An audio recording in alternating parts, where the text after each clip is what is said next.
Ômega Web Rádio.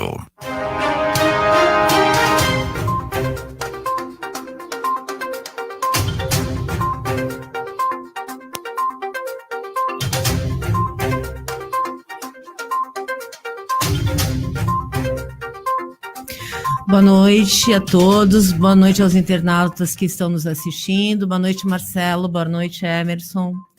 Bom, hoje a gente vai falar um pouquinho sobre direito desportivo, com relação à pandemia, tudo como a pandemia afetou essa área do direito, né, e do esporte de um modo geral. E precisamos também lembrar que eu quero homenagear a família do Bruno Covas. Eu conheci o Bruno Covas pequeno, bem pequenininho, conheço a família e quero dar realmente os meus pêsames e dizer que foi uma perda muito grande para o Brasil com relação ao Bruno que lutou bravamente contra o câncer. Bom, a gente vai falar então de direito desportivo na pandemia. A pandemia não cede, né? A gente ainda está num platô de estabilidade de casos da pandemia, mas o esporte, de um modo geral, está voltando aos poucos, só que de uma nova maneira. E a gente vai ter aí o nosso especialista para falar sobre isso, não é mesmo, Emerson? Com certeza. Boa noite, Raquel. Boa noite, Marcelo. Boa noite, os internautas. Gostaria também de mandar um abraço para a família do Bruno, que lutou de forma, não sei se posso falar heróica, porque a doença é complicada, né? Mas lutou até o final. Infelizmente, acabou perdendo essa batalha para essa doença tão triste e desgastante, né? E com relação ao nosso tema hoje, temos o nosso especialista aqui, realmente, em função da pandemia, de Covid, de tudo isso, ocorreram várias alterações e acabou afetando também o esporte e a própria torcida, né? O pessoal gostava de ir para o estádio, de ver jogos, hoje mesmo tendo jogos pela Libertadores, o pessoal gostava de participar e tudo, e acabou tendo essas mudanças aí. Eu gostaria que você apresentasse o nosso convidado de hoje, vai falar um pouco sobre o direito desportivo e o que tem ocorrido aí em relação à pandemia. Marcelo, coloca o nosso convidado, então. Boa noite, Rafael. Doutor Rafael, tudo bem? Olá, tudo bem? Boa noite, Raquel. Boa noite, Emerson. A todos aí que acompanham o Fatos em Destaque. Será um prazer podermos conversar sobre algumas experiências práticas aí do ambiente jurídico desportivo, com os impactos evidentemente sofridos, como toda a sociedade sofreu, o esporte não foi diferente, né? Nessa abertura, Raquel, se me permite, gostaria também de me solidarizar com os parentes e pessoas próximas à família Covas, evidentemente, mas também gostaria de fazer a menção aqui a uma pessoa muito importante que faleceu no dia de ontem aqui para Santos especificamente, mas para a Baixada Santista, que foi o Célio Nori. Era uma grande personalidade, foi diretor do SESC, trabalhou sempre muito ligado às práticas esportivas da nossa região, era uma pessoa a quem eu tive alguns contatos mais próximos, então realmente é uma perda muito sentida. Gostaria aqui também de externar aí a solidariedade a todos que conviveram de alguma forma, tiveram o prazer e o privilégio de alguma forma conviver com o Célio Nori, mas infelizmente essa é uma realidade, né, que ceifou tantas vidas no nosso país. Infelizmente muitas pessoas próximas acabaram também sendo vítimas aí dessa situação excepcionalíssima que vivemos já há mais de um ano, né? Infelizmente, né? Sim. Então, doutor Rafael, essa questão toda que a gente tem visto da pandemia, né, os clubes perdendo, os clubes de futebol, né, deixando claro que o direito desportivo não abrange só o futebol, mas o esporte de um modo geral, ele está assolando não só os grandes clubes, mas como principalmente os pequenos clubes. O senhor acha que, diante da pandemia, a gente pode ter simplesmente a extinção de alguns clubes de futebol em São Paulo e no Brasil, do modo geral? Raquel, bastante pertinente a sua colocação inicial, a sua indagação, mas eu vou pedir a licença para fazer um parênteses, não me permitiria, não compreenderia a minha falha, porque hoje, 18 de maio, é aniversário da minha filha, Rafaela, que completa 9 anos, eu poderia deixar de aproveitar a oportunidade também aqui para externar todo o meu amor, todo o meu carinho por ela. Parabéns para Rafaela. Parabéns para ela. Agora, agradeço muito. Infelizmente, não estou ao lado dela hoje por circunstâncias, mas estarei agora nos próximos dias. Agradeço as palavras. Bom, entrando já propriamente na sua indagação e em todo esse contexto de impacto evidente que a pandemia trouxe, como eu disse, para toda a sociedade, para todas as atividades comerciais, principalmente, e hoje o esporte, principalmente o esporte no alto rendimento, ele muito se utiliza de conceitos ou de atividades comerciais. Então, da mesma forma que outros ramos foram extremamente impactados com fechamentos de estabelecimentos comerciais aqui, tradicionalíssimos da nossa região, né? Poderíamos enumerar alguns, infelizmente, né? O ambiente esportivo também sofreu muito impacto nas suas mais variadas formas com o aspecto aí da Covid-19, né? Algumas situações podem ser mais destacadas, e quando a gente fala em direito desportivo, uma crítica, a qual eu até me incluo nela, é que realmente a gente tendencia a discutir futebol e não esporte, né? Eu, pelo meu ramo dentro do direito esportivo, também ele é ligado ao futebol. Eu também, às vezes, tento me penitenciar de não tratar somente de futebol. E acho que dentro desse nosso contexto de impactos da pandemia no esporte, a gente pode sim falar dos mais claros e mais perceptíveis impactos no futebol profissional, né, que é mais visto, é mais acompanhado por todos, mas sem sombra de dúvidas que a análise se espalha também para diversas outras atividades esportivas, né? Como eu disse que o futebol, o esporte e o futebol, principalmente, tem muito do lado comercial, evidentemente que um dos principais impactos que a pandemia trouxe, mais visível no primeiro momento, foram as suspensões das competições esportivas, né? Nós tivemos no ano passado as competições por um longo período suspensas, impedindo os atletas, inclusive, de realizar treinamentos, né? Não haveria a possibilidade mínima de sequer praticar a atividade esportiva no formato do treinamento, não só a competição em si, mas é evidente que não só o prejuízo desportivo aos atletas pela inatividade por um longo período, é evidentemente que o lado comercial também foi impactado. Se não há competição esportiva, não há exposição dos patrocinadores, por exemplo. Os contratos de publicidade, de patrocínios esportivos tiveram ou rupturas unilaterais ou diminuições drásticas dos valores pactuados. Então, o impacto financeiro foi visível, foi perceptível muito rápido no ambiente esportivo e principalmente no futebol. Quando a gente fala no ambiente do futebol profissional brasileiro, em que as duas principais fontes de receitas dos clubes, e agora a gente está falando principalmente dos clubes de elite, né? Os que disputam competições principais. Se as duas principais fontes de renda dessas equipes são patrocínios esportivos, vamos chamar assim, 3 fontes de renda, patrocínios esportivos, público nos estádios, a receita dos jogos, e terceiro, transferências de atletas. Se eu não tenho a competição esportiva, diretamente que esses 3 aspectos são impactados.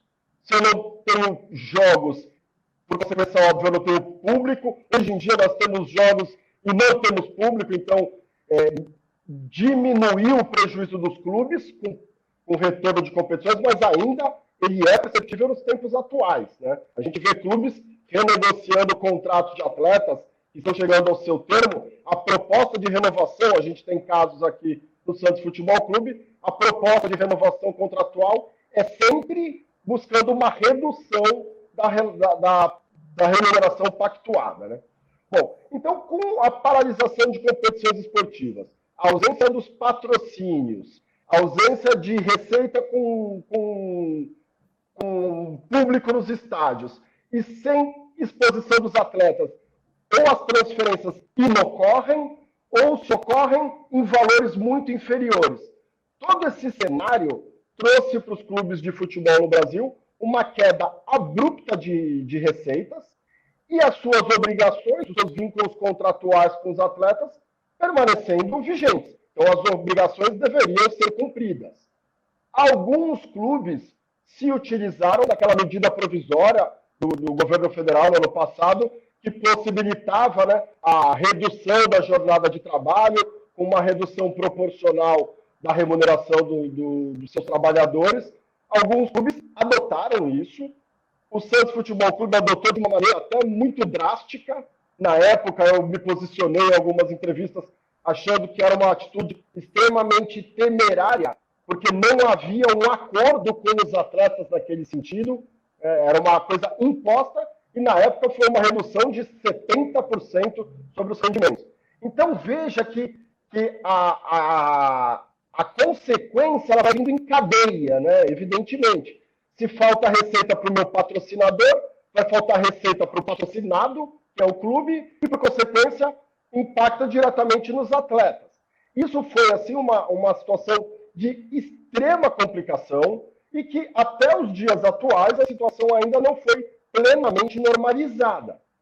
Vale dizer, a legislação desportiva na parte trabalhista, ela prevê que o atleta profissional de futebol, que tem um contrato de trabalho, se ele ficar por 3 meses ou mais com suas receitas, ainda que parcialmente inadimplidas, ele pode pedir rescisão de contrato de trabalho e não é apenas rescindir o contrato, é receber uma multa correspondente ao restante da remuneração que ele tinha direito. Alguns atletas procuraram esse caminho e eu tenho conhecimentos práticos de atleta que deixou de procurar esse caminho porque ele sabia que não adiantaria talvez ele romper aquele vínculo contratual, porque a recolocação profissional dele seria muito complicada também, né? Se a gente parar e analisar o aspecto esportivo do futebol, não só pelos atletas de altíssimo desenvolvimento, que tem mercados internacionais, tudo, se a gente pensar num cenário mais mediano entre os atletas, teve atleta que, mesmo com a lei lhe possibilitando a busca da justiça do trabalho para a rescisão de um contrato, deixou de se socorrer desse caminho pelo receio da sua recolocação profissional. Então, veja assim que quantos foram os impactos, e é evidente que muitos outros aconteceram, mas veja que nesse cenário, muito atleta ficou sem a sua receita, ou pelo menos sem grande parte da sua receita, e os clubes literalmente passando o chapéuzinho ali para arrecadar e tentar honrar minimamente os seus compromissos. Aí eu entro num aspecto que, pela minha experiência profissional, eu sempre tive muito cuidado, muita vocação para a parte da formação desportiva, que eu acho assim essencial. E desde abril do ano passado, digamos, no início da pandemia, eu já me preocupei ali com o impacto que essa situação poderia trazer para o processo de formação desportiva dos atletas. Inclusive, à época, eu escrevi um artigo que foi publicado num site esportivo aí da parte jurídica bastante relevante, e em que eu me mostrava extremamente preocupado com o impacto que traria, talvez irremediável, para o processo de formação desportiva do atleta, ele ficar por uma temporada sem competir. E isso aconteceu no ano passado com muitos atletas em período de formação desportiva. Vale dizer, só tivemos competições sub-20 no estado de São Paulo, não tivemos sub-15, sub-17, sub-11, sub-13, e no ambiente nacional nós tivemos uma competição de tiro curto sub-20 e uma competição de tiro curto sub-17. Imagine, no âmbito nacional, foram cerca de 20 clubes participantes dessas competições. No Brasil, nós temos mais de 700 clubes profissionais. Então, veja quantos atletas, sejam eles profissionais, que não disputam competições de elite no Brasil, ou seja, uma gama gigantesca de jovens jogadores em processo de formação, passaram a temporada passada toda sem competir, e a coisa se torna mais grave porque ainda nesta temporada de 2021, pouquíssimas serão as competições de categorias de base que serão realizadas. Então, veja assim que o impacto na esfera esportiva vai desde o alto rendimento, ou melhor, do atleta já na disputa profissional, a, muito provavelmente, ceifar o sonho de muitos meninos que veem no futebol ou em qualquer outra modalidade esportiva uma alternativa de vida que outro caminho não poderia ser possível. Doutor Rafael, gostaria de pegar um gancho bem lá no começo da sua fala e até para poder esclarecer um pouco o pessoal de casa com relação ao direito desportivo, que todo mundo pensa que é mais ligado a futebol e gira tudo em questão de futebol. E pela sua experiência, eu gostaria de saber em relação ao impacto da pandemia nas outras modalidades. Por exemplo, basquete, o vôlei, mesmo o surf, ciclismo, enfim, não sei se de repente você tem esse contato, se você tem esse conhecimento além do futebol, enfim.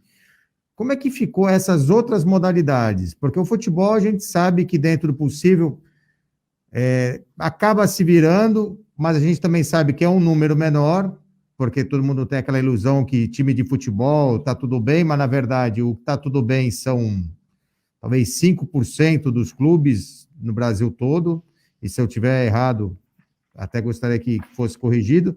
Até como salário, todo mundo acha que todo mundo ganha altos salários, quando na verdade é uma minoria dos jogadores que ganham altos salários, a grande maioria ganha salário na média de 10 mil, 8 mil reais, e olhe lá. Quando ganha.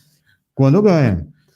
E, então, assim, gostaria de saber, em relação a esses outras modalidades, como é que tá como é que foi impactado tudo isso?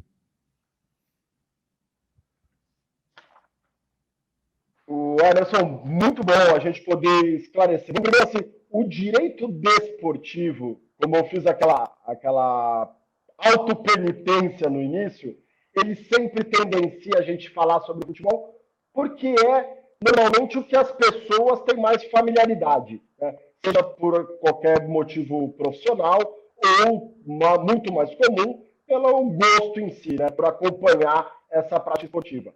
Mas se no futebol, que é o esporte seguramente onde mais circula dinheiro do médio rendimento para o alto rendimento, o impacto nas demais modalidades esportivas foi ainda pior, né? Vale dizer que, para o conceito legal, atleta profissional é aquele que possui um contrato especial de trabalho desportivo firmado com um clube, seja ele um clube de vôlei, de basquete, futebol de salão, daquilo que quer que seja.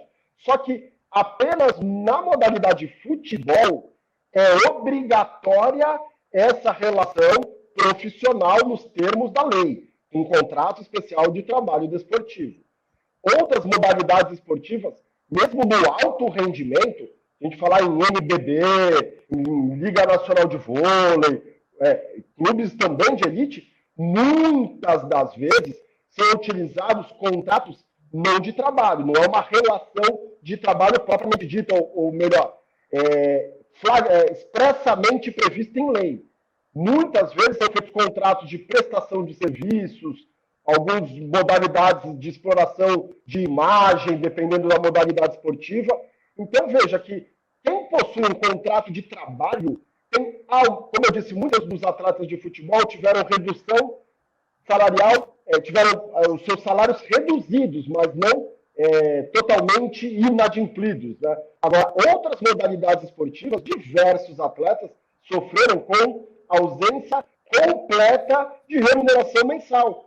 Porque aquele que recebe a sua forma pactuada ali de contrapartida pelos seus serviços por um contrato de exploração do uso da imagem, muito possivelmente aquele que não explorou a imagem utilizou esse argumento para deixar de cumprir aquela obrigação e também não deixou de cumprir porque queria, porque não tinha, normalmente, condições financeiras para cumprir. Né? Então, todas as modalidades esportivas foram extremamente impactadas, seja pela ausência de remuneração, como eu estou dizendo, ou pelo longo período de total impossibilidade de qualquer forma de prática esportiva, né?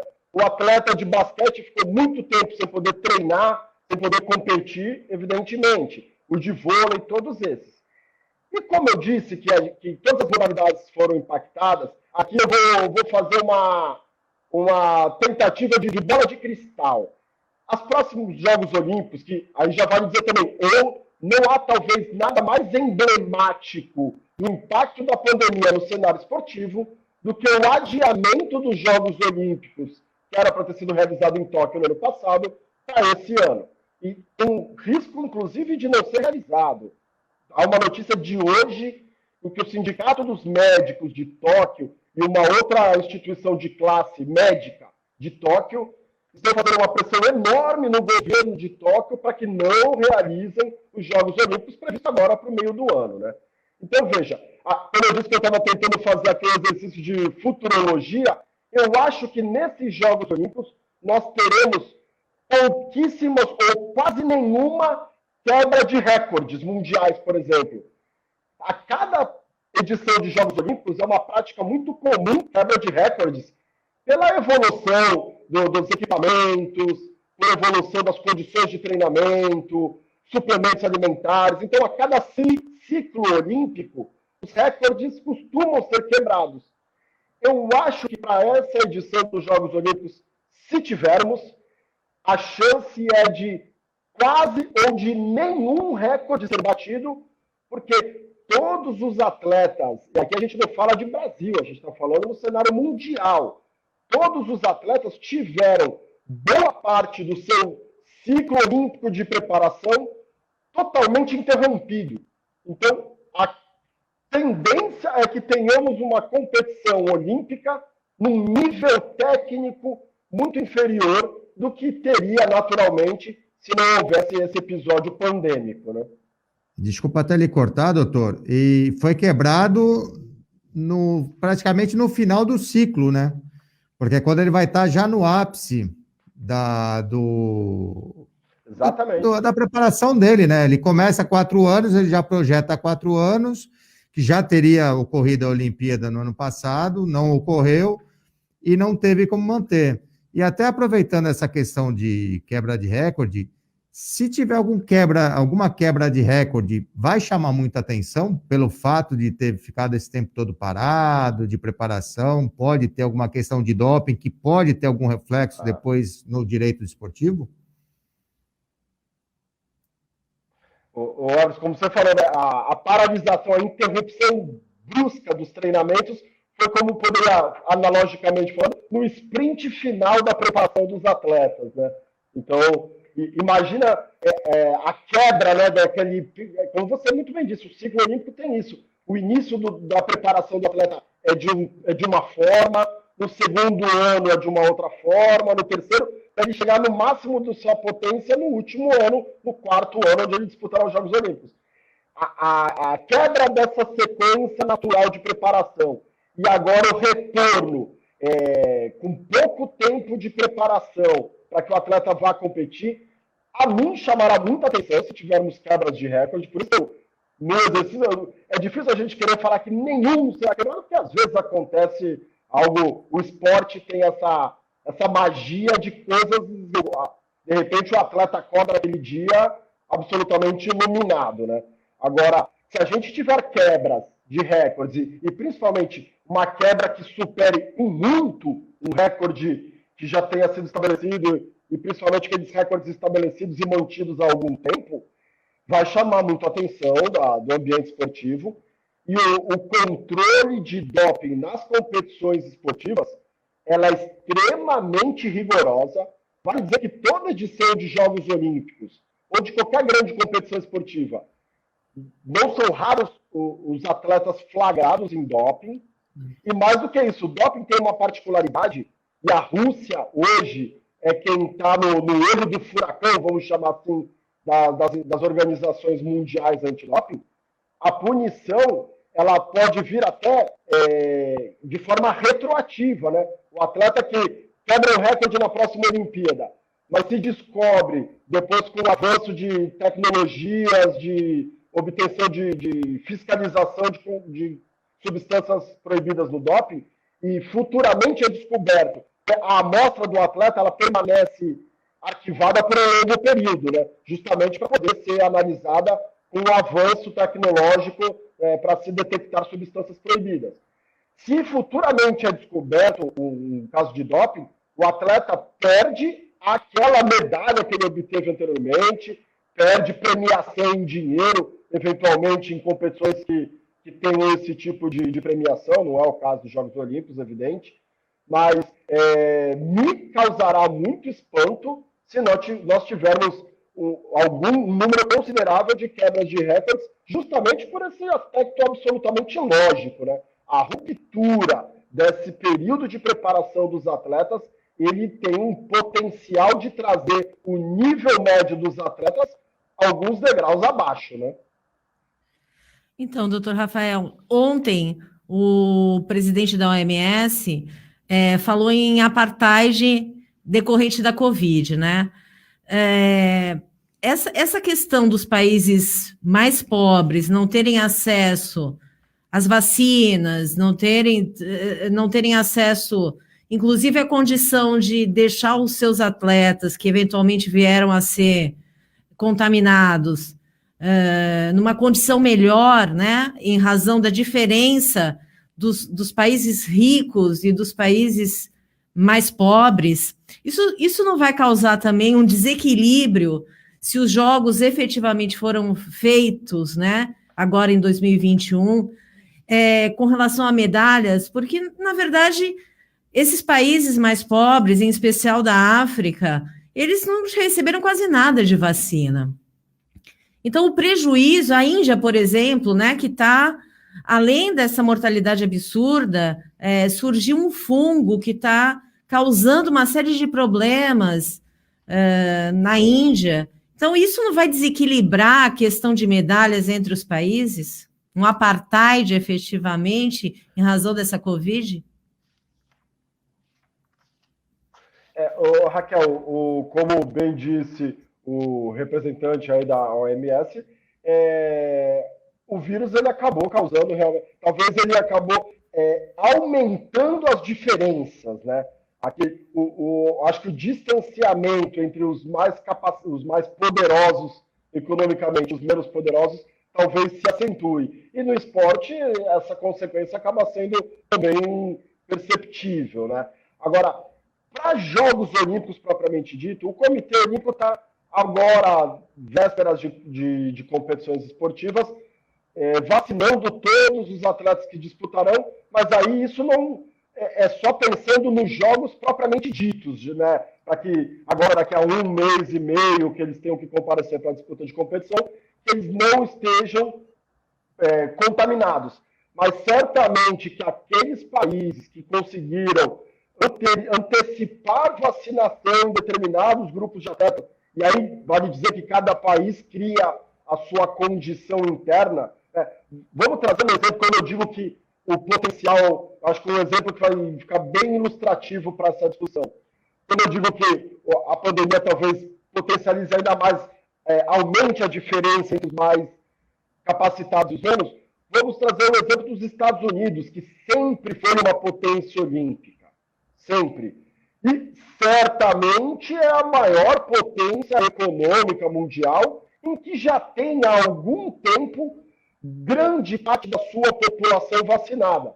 Então, por teoria, é um país que teve condição de proporcionar aos seus atletas melhor condição de treinamento, não só aquelas condições que, historicamente, por estrutura, os seus atletas já tinham em detrimento de países menos favorecidos economicamente, mas potencializados por esse aspecto da pandemia, aquele mais pobre empobreceu ainda mais, enquanto esses que ainda que tenham sofrido impactos também econômicos, mas pela sua capacidade, pela sua estrutura e pela sua pujança, certamente foram muito mais ágeis, muito mais eficazes em condicionar os seus cidadãos e principalmente, aí, por consequência, os atletas, em detrimento aos outros países. Né? Então, há sim esse potencial de diferenciação desportiva, e essa é uma discussão, Raquel, que eu vou trazer aqui para o nosso ambiente,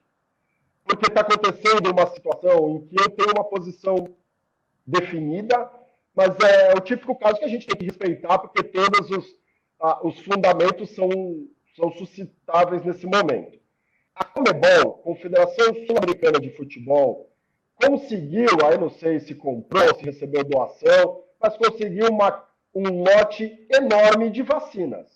E ela está pensando na competição que ela organiza, propondo, oferecendo aos clubes que sejam vacinados quando forem realizados determinados jogos. Ela propõe, se você quiser, eu vacino toda a sua delegação. Nós tivemos aqui no Brasil já um clube que aceitou e seus atletas já foram vacinados, que é o Atlético Goianiense.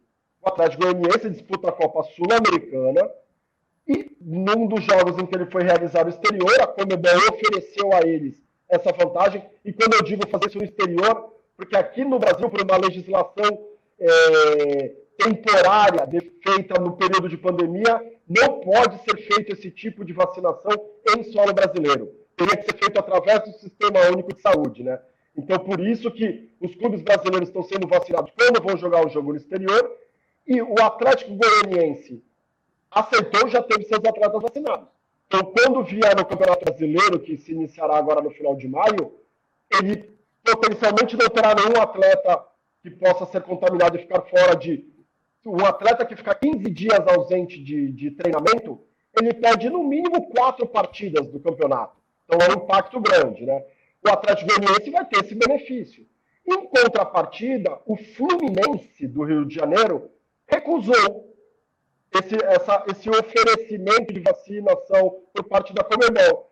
Num aspecto aí, um posicionamento institucional, de falar que por uma questão de empatia com todos os cidadãos brasileiros, que não se sentiriam legitimados a furar a fila, vamos tratar assim.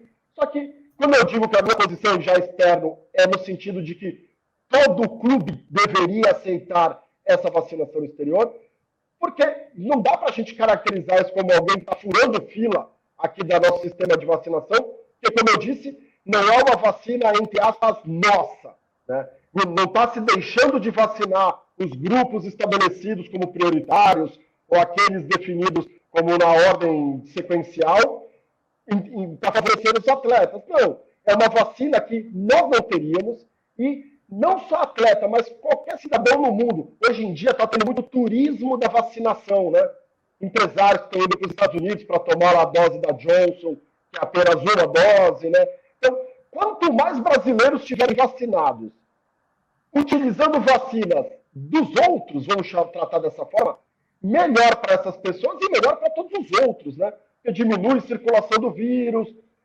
Na verdade, ele não está furando fila, ele está antecipando que a fila ande de forma mais célere, né? Então, veja assim que diversas são essas variantes, né? Agora, o impacto desportivo, falar que o Atlético Goianiense estará se beneficiando e o Fluminense não, eu acho que é óbvio que dá para se caracterizar como uma vantagem para o Atlético Goianiense. Só que o aspecto social é tão mais importante que eu acho que ele se sobrepõe a qualquer tipo de mínimo benefício esportivo. E vou trazer para devolver a bola aí para vocês, para a gente mudar um pouquinho. No dia de hoje, está tendo um jogo da Copa Libertadores da América muito emblemático de muita coisa do que a gente já falou aqui, que é o jogo entre River Plate e... Exatamente. Eu ia lhe perguntar sobre isso. Se eu não tivesse... Tem 20 atletas do River Plate com Covid, né? 25 atletas contaminados Mas aqui, quando eu digo que tem muita coisa do que a gente está falando, é pelo seguinte, Raquel. O River Plate está entrando em campo hoje. Inicialmente, ele só tinha 10 atletas aptos a disputar esse jogo, porque 25 estão afastados, e ele só escreveu 35. Aqui já entra uma primeira observação. O River Plate foi o único clube da Copa Libertadores da América que não se utilizou de um benefício excepcional que o regulamento trouxe esse ano, que era de inscrever até 50 atletas. Todas as outras equipes inscreveram 50 atletas. O River Plate optou por inscrever apenas 35. Por um surto pandêmico no seu elenco, 25 atletas verdadeiramente estão afastados, estão contaminados, 10 estavam aptos a jogar, sendo que dos 10, nenhum era goleiro, por exemplo. Então, ele terá que jogar com um jogador a menos e com um jogador de linha indo para o gol para poder ter jogo. Uhum.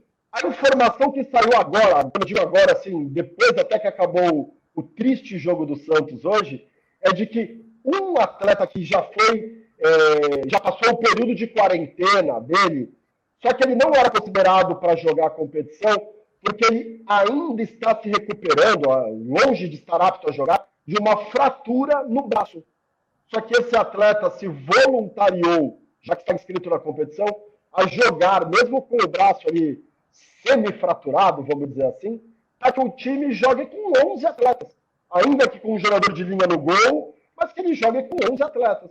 Então, veja, um time do tamanho do River Plate, numa competição do tamanho da Libertadores da América, tendo que jogar dentro dessas condições.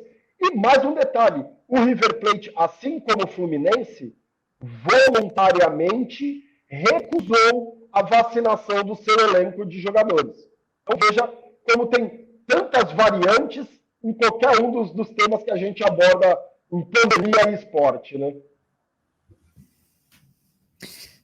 Com relação à vacinação e essa recusa, me veio uma dúvida agora e não sei se daria para ter algum tipo de discussão na esfera jurídica ou não. Voltando só um pouco nessa questão do Atlético Goianiense e do Fluminense. O Atlético tomou a vacina, vacinou o elenco todo, o Fluminense não. Se ocorre alguma questão, sei lá, dos atletas do Fluminense, nesse meio tempo, ficarem contaminados, o time acabar se sentir prejudicado por algum motivo, porque o outro tomou e o Fluminense não, teria alguma questão jurídica que daria para o Fluminense alegar em relação a isso ou não? Não teria nada que ele pudesse tentar para anular um jogo, para não ter o jogo, enfim? No ambiente entre advogados, é difícil a gente falar que não tem uma medida judicial a ser adotada, né? Sim, mas eu digo uma questão para o público que está vendo a gente. Não, nossa. Academicamente falando, eu posso me contradizer e amanhã, de repente, eu tenho um cliente precisando disso. Brincadeira.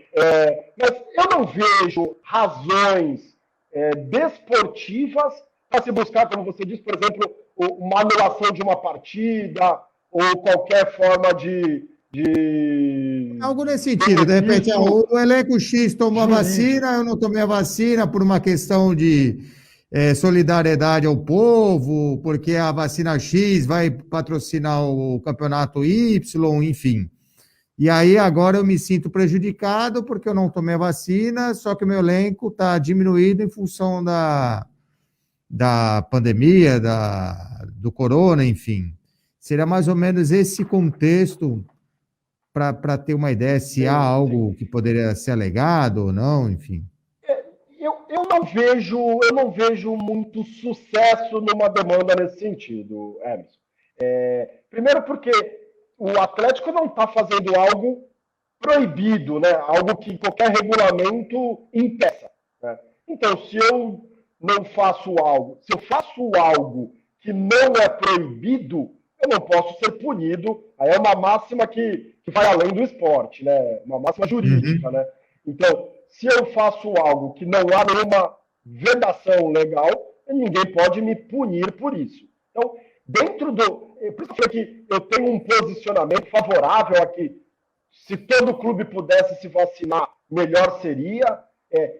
Vamos trazer um exemplo maior para ilustrar. Digamos que a CBF conseguisse um lote exclusivo de vacinas tal, e vamos fazer o asterisco da proibição legal aqui, da necessidade de encaminhamento para o SUS das vacinas. Mas, digamos, obedecendo a lei até, a CBF tivesse, sei lá, 100 mil doses e destinaria outras 100 mil para o Serviço Público de Saúde, que aí sim ela poderia utilizar. Mas eu seria favorável que a CBF imunizasse todos os atletas que participam da sua competição esportiva, porque além dela qualificar a sua competição, diminuindo o risco de perder jogadores em eventos esportivos importantes, isso traz uma consequência para o ambiente social, né? Aquele atleta vacinado, ele não é atleta 24 horas por dia, né? Ele também tem o seu convívio familiar, ele tem o seu convívio social, e quanto menos pessoas nós tivermos no ambiente social capazes de transmitir o vírus, melhor para todo mundo, né? Então, se todo atleta olímpico brasileiro será vacinado, olímpico e paralímpico, vale dizer, né? Então, ótimo que assim o sejam. Eu não estou preocupado se aquela pessoa está indo antes de mim, mas o fato dela ir também me beneficia indiretamente, né? Então, eu acho que o raciocínio tem que ir por esse lado. Mas quando a gente fala de competição esportiva de alto rendimento, a hora que chegar ao final do campeonato e um time for rebaixado por 1 ponto, ele vai buscar, como diria Vanderlei Luxemburgo, ele vai buscar pelo em ovo para poder se socorrer de alguma medida e tentar corrigir o insucesso desportivo utilizando-se de ferramentas jurídicas, né? Raquel? Sim, mas assim, a gente vê muito, né?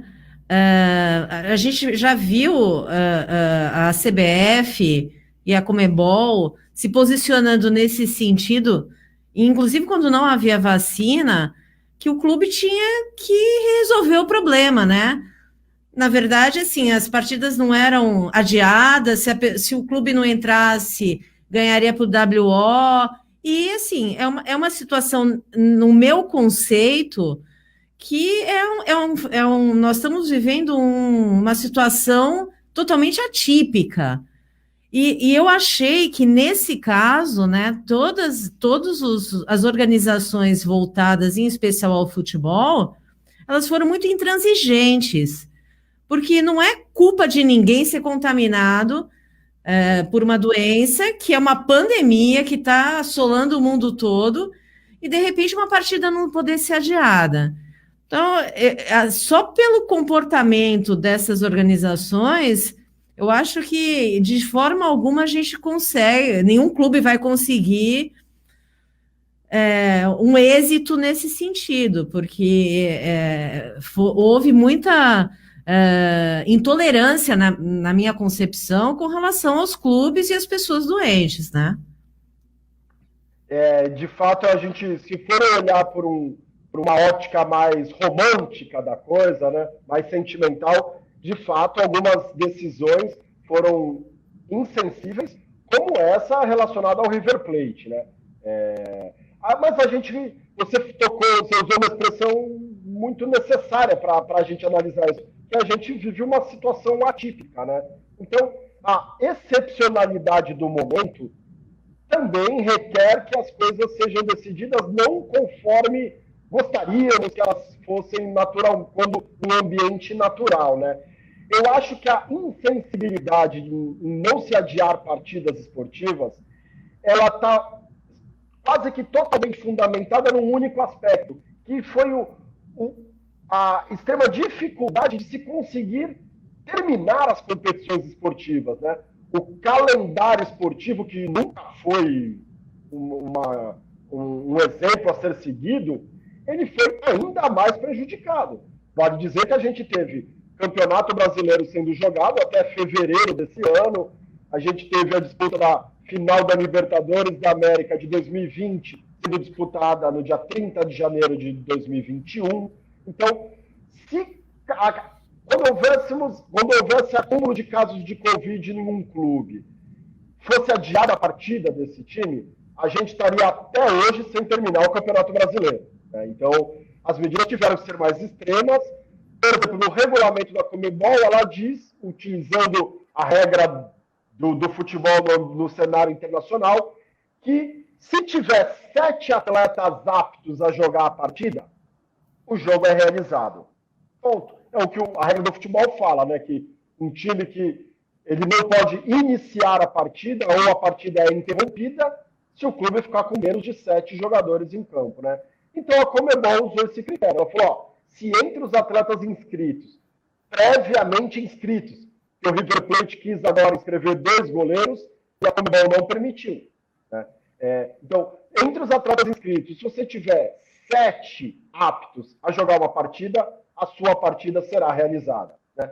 Eu acho que insensível por um lado, mas talvez mais democrático por outro lado, porque não há uma particularidade de um país aqui na América do Sul sofrer com isso, com a pandemia, ou no cenário nacional, de um único estado sofrer com isso. A coisa está democratizada, né? O vírus ele é democrático nesse sentido, ele se espalha indistintamente. Então, estão todos sujeitos aos mesmos riscos, né? Aquele clube que ou tiver mais sorte, ou que os atletas e o clube obedecerem com mais rigor os protocolos estabelecidos, se beneficiarão, certamente se beneficiará. O clube que hoje, da Colômbia, que está enfrentando o River Plate, jamais enfrentará o River Plate numa condição tão adversa quanto hoje em qualquer outro jogo que venha realizar na vida, tenho certeza absoluta, né? Então, há essa situação, essa ótica de que poderia ter uma sensibilidade maior das federações, mas eu acho que essas decisões são compreensíveis pela excepcionalidade do momento e que se todo clube fosse requerer suspensão de jogo por ter atleta contaminado, as competições esportivas não se encerrariam jamais. Doutor Rafael, voltando um pouco aqui para a nossa realidade brasileira, quais são os impactos da pandemia nos contratos dos times menores daqui para frente? Porque os times maiores vai começar os campeonatos, campeonato brasileiro, o patrocínio começa a surgir, alguns clubes participando de Copa Sul-Americana, Libertadores. Bem ou mal, a coisa começa meio que a andar. Mas os times pequenos, pegar, por exemplo, a nossa Portuguesa Santista, nosso Jabaquara aqui da nossa região, que a gente sabe que participa de poucos campeonatos por um período bem curto, tem o elenco que tem que ser formado, tem os contratos, tá essa questão de volta a campeonato, não volta a campeonato, vai indo aos poucos. Como é que fica a situação desses jogadores, desses clubes menores, que acaba sendo a grande realidade do nosso país? Exatamente, Arson. Esses atletas dos clubes menores, a pandemia, como eu disse, também só veio agravar a situação deles, porque a falta de calendário no ano inteiro, ela é para a gigantesca maioria dos clubes brasileiros. Como eu falei, nós temos mais de 700 clubes profissionais no Brasil. A Série A, Série B do Campeonato Brasileiro tem 40 clubes no total, né? Então, da Série C ainda há um pouco de visibilidade, um pouco de receita, mas já absolutamente incomparável. Então, a ausência de calendário e a ausência de receita ao longo de um ano inteiro sempre foi uma realidade para grande parcela dos jogadores de futebol no Brasil. Isso é um fato.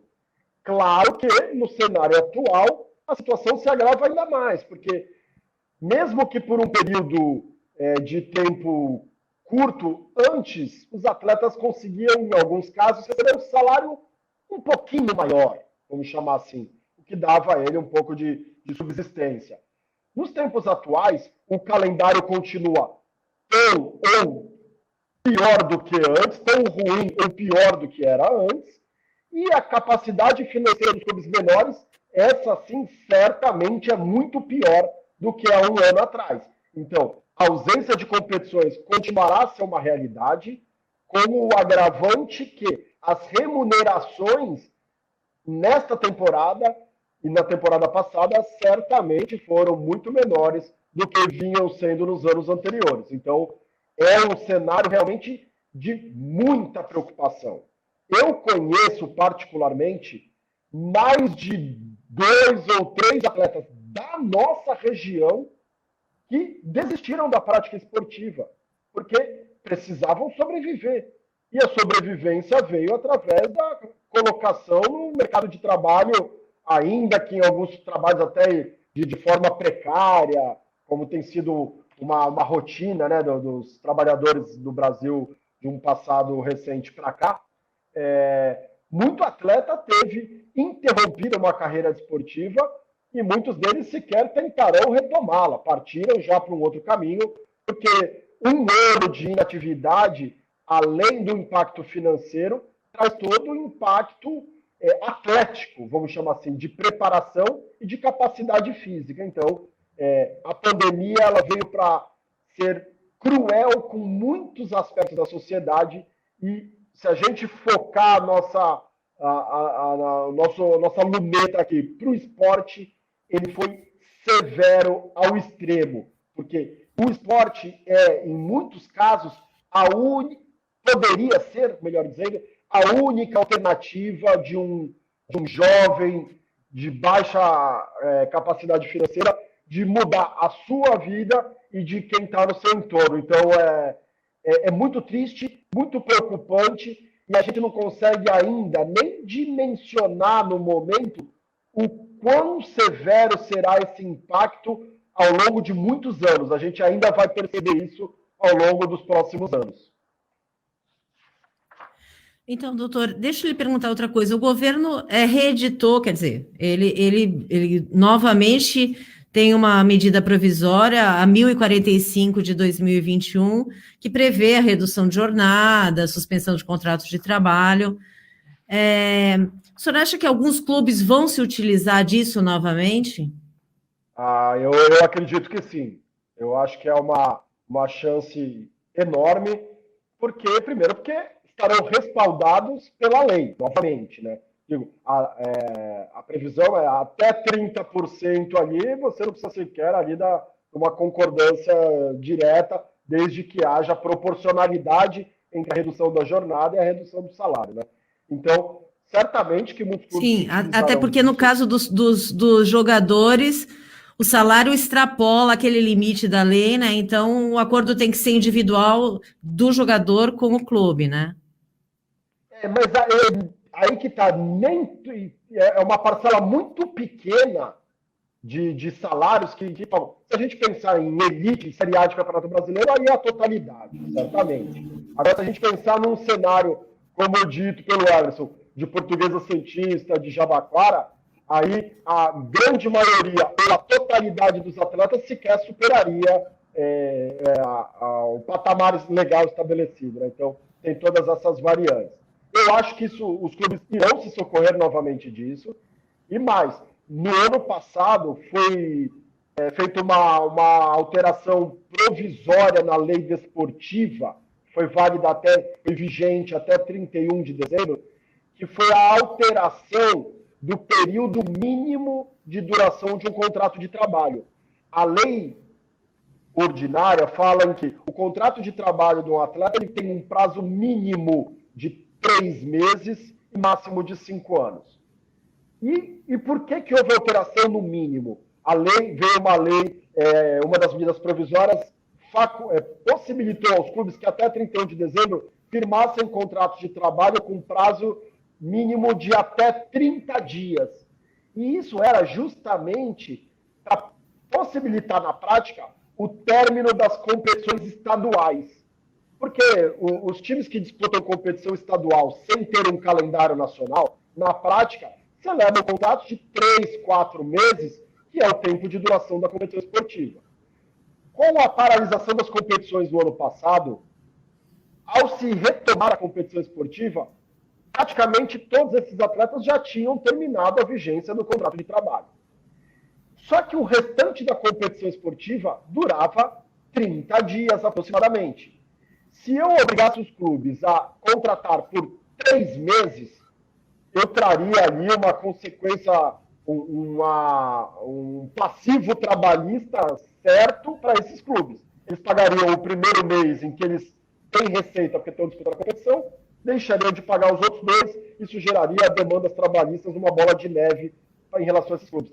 Então, possibilitando que os clubes fizessem contratos de trabalho por até 30 dias, um mínimo de 30 dias, possibilitou-se que os clubes, a Portuguesa Santista, terminasse o campeonato da Série A2 do ano passado com contratos de trabalho nesse formato autorizado por uma lei provisória. Né? Então, veja que o legislador teve que estar atento à realidade prática do nosso mercado esportivo para possibilitar que, diante do cenário excepcional, a gente conseguisse minimamente sobrevivermos, né? Sim. Vamos já caminhando para o final do nosso programa. Infelizmente, apesar de estar tão bom aqui, a gente discutir e falar sobre as questões esportivas, né? Mas e aí, Mércio, você tem alguma consideração, alguma pergunta a mais? Na verdade, só gostaria de agradecer a presença do doutor. Acho que esclareceu bastante coisa. O tema a gente pode puxar por várias e várias questões aí, não só de futebol, mas de outras atividades, enfim, acho que é algo que vai ter bastante impacto ainda daqui para frente, acho que até impacto na própria formação, como foi mencionado aqui, acho que a gente vai acabar daqui uns 2, 3 anos, é que vamos ver a formação de novos atletas, o que vai acontecer, como é que coisa vai evoluir, porque muitos ficaram parados, o impacto no futebol profissional acho que não é tanto para os times grandes, mas para os times menores e para outras atividades certamente vai ser bem, bem forte esse impacto nesse 1 ano e meio aí de pandemia, de paralisação. E gostaria de agradecer, espero que num próximo programa aí possa comparecer para a gente discutir mais temas relacionados ao direito desportivo. Boa noite, Raquel. Boa noite, Marcelo. Boa noite aos nossos internautas. Então, doutor, eu tenho só uma questão que eu gostaria que fosse esclarecida, né? E algumas pessoas também talvez tenham alguma dúvida. Os contratos dos atletas, em especial da área do futebol, muitas vezes, principalmente quando a pessoa é descoberta, né? Menor de idade, ele só pode ser negociado, sair do Brasil, na maioridade, a partir dos 18 anos. Só que tem muito clube que investe muito nesse atleta, e quando ele entra na maioridade, ele sai do clube e deixa o clube com todo esse passivo, e muitas vezes com o seu passe, né, livre, depois do advento da Lei Pelé. Esses contratos, eles não deveriam ser vistos com um pouco mais de parcimônia por parte dos clubes e dos atletas, para que eles não tivessem tanto prejuízo, como a gente vê alguns atletas saindo de graça para o exterior e os clubes ficando com todo esse passivo? Sim, Raquel, eu acho que é um tema bastante sensível e que a análise dele independe do aspecto da pandemia, né? É uma relação realmente jurídica bastante complicada e que tende a se tornar até mais perigosa para os clubes brasileiros.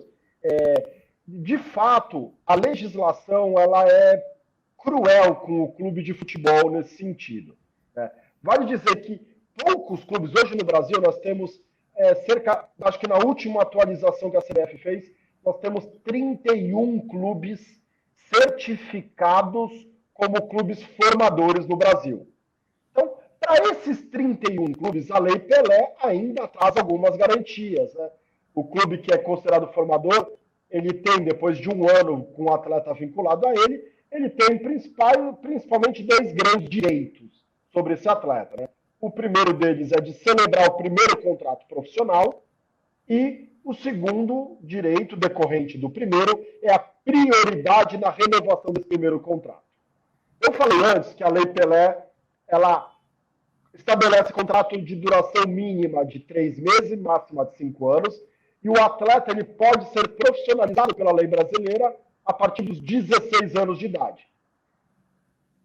Pela ótica exclusiva da Lei Pelé, o atleta aos 16 anos pode celebrar um contrato de trabalho de 5 anos, sem problema nenhum.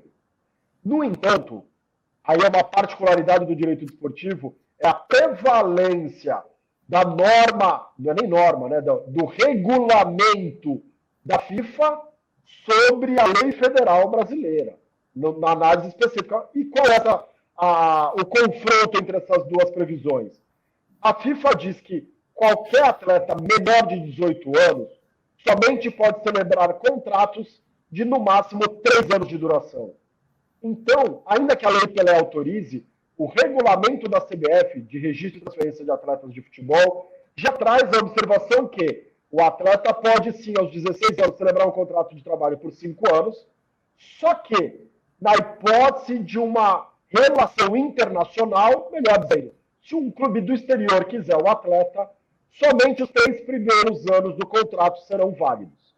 Então, se a gente pensar nos atletas formados aqui pelos clubes brasileiros, com grande destaque, que desperta interesse de grandes clubes europeus, celebrado o contrato de trabalho aos 16 anos, somente terá validade esse contrato até os 19 anos de idade, os 3 primeiros anos desse contrato de trabalho.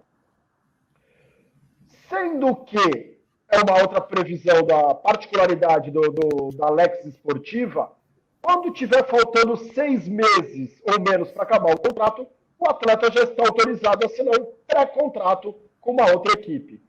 E nesse caso aqui do atleta do brasileiro, do clube brasileiro que formou esse jogador, se ele não consegue renovar o contrato desse atleta, quando ele está ali com seus 18 anos de idade, note, aos 18 anos ele já está muito próximo desse prazo que eu disse, de 6 meses para o término do seu contrato.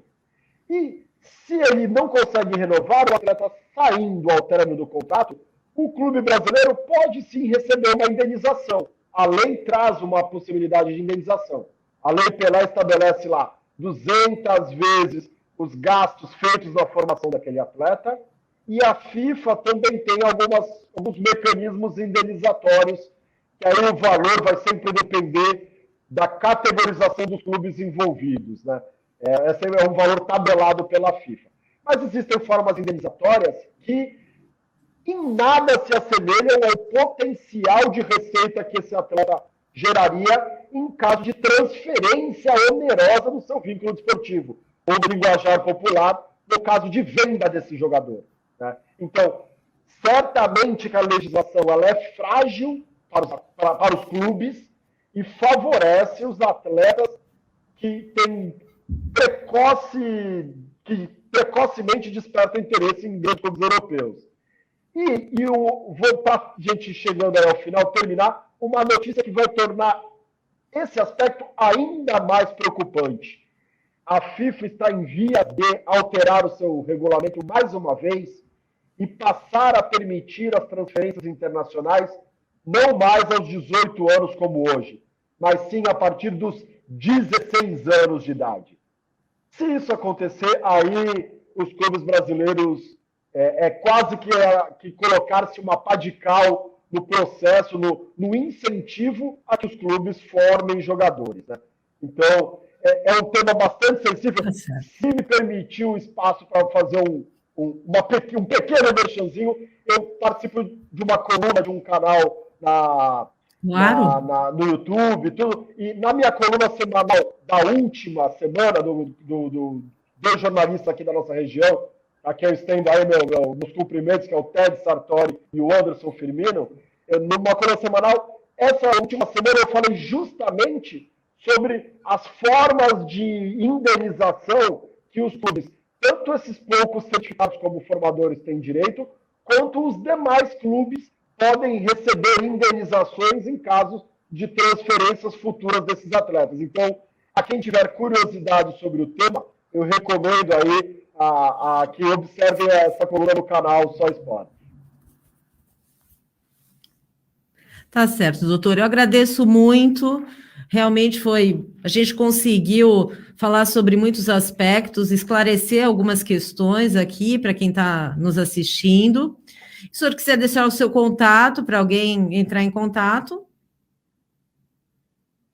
Tá bom, inicialmente eu quero agradecer muito ao convite, muito bacana, eu sempre, não só pela posição de momentaneamente ocupar aqui a presidência da Comissão de Direito Desportivo do AB Santos, mas o debate acadêmico sempre me atrai muito, a gente discutir aspectos jurídicos no ambiente esportivo, para mim, é mais do que trabalho, isso é prazeroso. Então, agradeço o convite, fico à inteira disposição para novas oportunidades, a gente poder vir aqui debater sobre outros aspectos, outros caminhos do direito desportivo, que é tão amplo, tão rico de facetas, que a gente teria alguns programas para falar sobre muitas dessas partes, né? E eu deixo aqui o meu contato de redes sociais para ser bem prático, assim, no meu Instagram, Rafa Cobra, ali eu fico à disposição para quem quiser me chamar, a gente poder trocar informações, e é sempre um prazer. Agradeço o convite, fica um abraço a você, Raquel, ao Emerson e a todos que acompanharam aqui a nossa live, e é isso, fico à inteira disposição para outras oportunidades. Tá certo, então já fica marcado e aí é só a gente combinar. Uma boa noite Emerson, boa noite Marcelo e boa noite a todos que nos assistiram. Até o próximo Fatos em Destaque.